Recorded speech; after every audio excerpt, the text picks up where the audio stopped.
Hi friends, today's video I am going to discuss about section 319 BNS and corresponding IP section is 419. Cheating by personation. It is a cognizable and non-bailable offense. It is a cognizable and bailable offense and triable by magistrate of this class. The punishment is 5 years or with fine or with both. Cheating by personation. A person is said to cheat by personation if he cheats by pretending to be some other person, or by knowingly substituting one person for or another, or representing that he or any other person is a person other than he or such other person really is.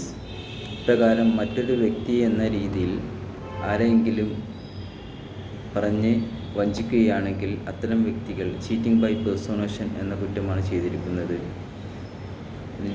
ഉദാഹരണമായി, A cheats by pretending to be a certain rich banker of the same name, A cheats by personation. And another example is A cheats by pretending to be B, a person who is deceased, A cheat by personation. The punishment is 5 years or with fine or with both, and the section is 319 BNS and IPC section is 419. It is a cognizable, bailable and triable by magistrate of first class. Cheating by personation. Thank you very much.